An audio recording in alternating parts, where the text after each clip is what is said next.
ಹಾಗಲಕಾಯಿ ಅಂದರೆ ಇಷ್ಟಪಡೋರಿಗಿಂತ ಇಷ್ಟಪಡದೇ ಇರೋರೇ ಜಾಸ್ತಿ. ಆದರೆ ಇದರಲ್ಲಿರೋ ಹೆಲ್ತ್ ಬೆನಿಫಿಟ್ಸು ತಿಳ್ಕೊಂಡವ್ರಿಗೆ ಮಾತ್ರ ಗೊತ್ತಿರೋದು. ಡಯಾಬಿಟಿಕ್ ಇರೋರಿಗಂತೂ ರಾಮಬಾಣ ಅಂತಲೇ ಹೇಳ್ಬೋದು. ಈಗ ನಾನು ತೋರಿಸ್ತಿರೋ ಥರ ಹಾಗಲಕಾಯಿ ಗೊಜ್ಜು ಮಾಡಿಕೊಟ್ರೆ ತಿಂದೇ ಇರೋರು ತಿಂತಾರೆ. ನಮಸ್ಕಾರ, ಸ್ಮಾರ್ತಾಸ್ ಕಿಚನ್ಗೆ ಸ್ವಾಗತ. ಇಲ್ಲಿ ಹಾಗಲಕಾಯಿ ಗೊಜ್ಜು ಮಾಡೋದಕ್ಕೆ ನಾನಿಲ್ಲಿ 2 ಮೀಡಿಯಮ್ ಗಾತ್ರದ್ದು ಹಾಗಲಕಾಯಿ ತೊಗೊಂಡಿದ್ದೀನಿ.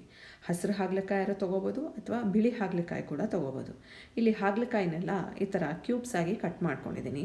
ಇಲ್ಲ ಸಣ್ಣದಾಗೆ ಕಟ್ ಮಾಡ್ತೀನಿ, ನಮಗೆ ಟೈಮ್ ಇದೆ ಕಟ್ ಮಾಡೋಕ್ಕೆ ಅನ್ನೋದಾದರೆ ಕಟ್ ಮಾಡ್ಕೋಬೋದು. ಇಲ್ಲ ಬೆಳಗ್ಗೆ ತಿಂಡಿಗೆ ಅರ್ಜೆಂಟಾಗಿ ಮಾಡಬೇಕು ಅನ್ನೋದಾದರೆ ಈ ಥರ ಕ್ಯೂಬ್ಸ್ ಥರ ಕಟ್ ಮಾಡಿಕೊಂಡು ಈ ಥರ ವೆಜಿಟೇಬಲ್ ಚಾಪರ್ ಒಳಗೆ ಹಾಕ್ಕೊಂಡು ಚಾಪ್ ಮಾಡ್ಕೋಬೇಕು.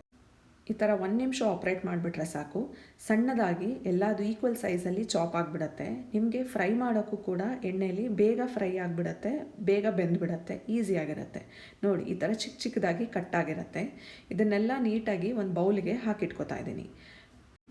ಚಾಪರಲ್ಲಿ ಚಾಪ್ ಮಾಡೋದ್ರಿಂದ ಅಡ್ವಾಂಟೇಜ್ ಏನು ಅಂದರೆ ನಿಮಗೆ ಬೇಗ ಎಣ್ಣೆಯಲ್ಲಿ ಫ್ರೈ ಮಾಡ್ಬೋದು. ಇದು ಚೆನ್ನಾಗಿ ಫ್ರೈ ಮಾಡಿದ್ರೆ ಮಾತ್ರ ಇದರಲ್ಲಿರೋ ಕಹಿ ಅಂಶ ಹೋಗೋದು, ಇಲ್ಲಾಂದರೆ ತುಂಬ ಕಹಿ ಕಹಿ ಆಗುತ್ತೆ. ನಂತರ ಇಲ್ಲಿ ನಾನು ಒಂದು ಬಾಣಲೆಗೆ ಇಟ್ಕೊಂಡು ಸ್ವಲ್ಪ ಅಂದರೆ 2 ಸ್ಪೂನಷ್ಟು ಕರಿ ಎಳ್ಳನ್ನು ತೊಗೊಂಡು ಡ್ರೈ ರೋಸ್ಟ್ ಮಾಡ್ಕೊತಾ ಇದ್ದೀನಿ. ಕರಿ ಎಳ್ಳು ಇಷ್ಟ ಇಲ್ಲ ಅಂದರೆ ಬಿಳಿ ಎಳ್ಳು ಕೂಡ ಹಾಕೋಬೋದು. ಎರಡೂ ಒಂದು ವಿಭಿನ್ನ ರುಚಿ ಕೊಡುತ್ತೆ ಅಂತಲೇ ಹೇಳ್ಬೋದು. ಇಲ್ಲಿ ಚೆನ್ನಾಗಿ ಲೋ ಫ್ಲೇಮಲ್ಲಿ ಕೈ ಬಿಡ್ದಂಗೆ ಚೆನ್ನಾಗಿ ಎಳ್ಳನ್ನ ಹುರ್ಕೋಬೇಕಾಗತ್ತೆ.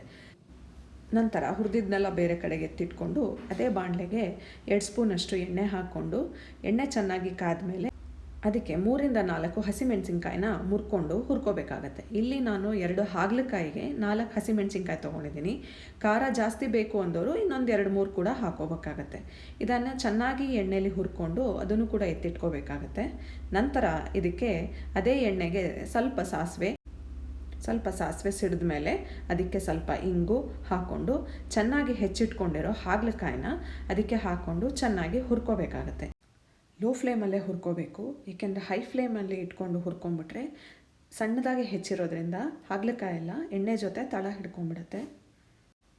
ಹಾಗಲಕಾಯಲ್ಲಿ ತುಂಬ ಹೆಲ್ತ್ ಬೆನಿಫಿಟ್ಸ್ ಇದೆ. ಅದರಲ್ಲೂ ಡಯಾಬಿಟಿಕ್ ಇರೋರಿಗೆ ಹಾಗಲಕಾಯಿನ ಆವಾಗವಾಗ ಯೂಸ್ ಮಾಡ್ತಿದ್ರೆ ಅವ್ರದ್ದು ಶುಗರ್ ಲೆವೆಲ್ಲು ತುಂಬ ಕಂಟ್ರೋಲಲ್ಲಿ ಇರುತ್ತೆ.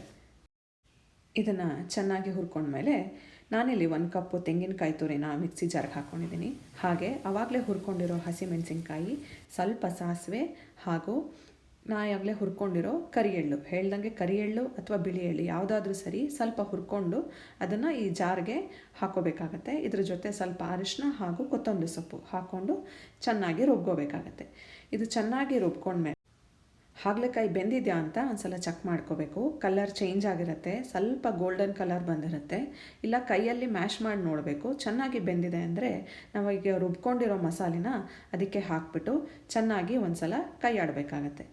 ಚೆನ್ನಾಗಿ ಇದಕ್ಕೆ ಕೈ ಆಡಿ ಕುದೀತಾ ಇರಬೇಕಾದ್ರೆ ಅದಕ್ಕೆ ನೀರು ಎಷ್ಟು ಬೇಕು ಒಂದು ಹದ ನೋಡಿಕೊಂಡು ಅದಕ್ಕೆ ಸ್ವಲ್ಪ ಗೊಜ್ಜಿನ ಕನ್ಸಿಸ್ಟೆನ್ಸಿ ಬರೋ ಅಷ್ಟು ನೀರನ್ನು ಹಾಕೋಬೇಕು. ಇದು ಚೆನ್ನಾಗಿ ಕುದಿಯೋಕ್ಕೆ ಬಿಡಬೇಕು. ಚೆನ್ನಾಗಿ ಕುದ್ದು ಎಣ್ಣೆ ಎಲ್ಲ ಸೈಡಲ್ಲಿ ಬಿಟ್ಕೊಳ್ತಾ ಬರುತ್ತೆ. ಅದಾದಮೇಲೆ ಇದಕ್ಕೆ ಸ್ವಲ್ಪ ಕೊತ್ತಂಬರಿ ಸೊಪ್ಪು ಬೇಕು ಅಂದರೆ ಮತ್ತು ಕರಿಬೇವಿನ ಸೊಪ್ಪು ಕೂಡ ಹಾಕಿ ಕುದಿಸ್ಕೋಬೇಕು. ಕುದೀತಾ ಇದೆ ಅಂದಾಗ ಫೈನಲ್ ಸ್ಟೇಜ್ಗೆ ಇದಕ್ಕೆ ಉಪ್ಪು ಮತ್ತು ಹುಣಸೆಹಣ್ಣು, ಇಲ್ಲಿ ನಾನು ಹುಣಸೆಹಣ್ಣು ಹಾಕಿರೋದು ಸ್ಕಿಪ್ ಆಗಿದೆ. ಇದಕ್ಕೆ ಬೆಲ್ಲ, ಮೇಯ್ನ್ ಇದಕ್ಕೆ ಬೆಲ್ಲ. ಹಾಗಲಕಾಯಿ ಕಹಿ ಆಗಿದೆ, ಇದಕ್ಕೆ ನನಗೆ ಕಹಿ ಅಂಶ ನಂಗೆ ಅಷ್ಟು ಗೊತ್ತಾಗಬಾರ್ದು ಅಂದರೆ ಬೆಲ್ಲ ಸ್ವಲ್ಪ ಜಾಸ್ತಿ ಹಾಕೋಬೇಕಾಗತ್ತೆ. ಇದಕ್ಕೆ ನಾನಿಲ್ಲಿ 2 ಸ್ಪೂನಷ್ಟು ಬೆಲ್ಲ ತೊಗೊಂಡಿದ್ದೀನಿ ಪುಡಿ ಮಾಡಿ. ನಿಮಗೆ ಜಾಸ್ತಿ ಬೇಕು ಅಂದರೆ ಜಾಸ್ತಿ ಹಾಕೋಬೇಕಾಗತ್ತೆ. ಕುದ್ದಾದ್ಮೇಲೆ ಸ್ಟವ್ ಆಫ್ ಮಾಡಿದ್ರೆ ಗೊಜ್ಜು ರೆಡಿ. ಈ ವಿಡಿಯೋ ಇಷ್ಟ ಆಗಿದ್ದರೆ ಲೈಕ್ ಮಾಡಿ, ಕಮೆಂಟ್ ಮಾಡಿ, ನಿಮ್ಮ ಫ್ರೆಂಡ್ಸ್ಗೆಲ್ಲ ಶೇರ್ ಮಾಡಿ. ಸಬ್ಸ್ಕ್ರೈಬ್ ಆಗಿಲ್ಲ ಅಂದರೆ ನನ್ನ ಸಬ್ಸ್ಕ್ರೈಬ್ ಮಾಡಿ.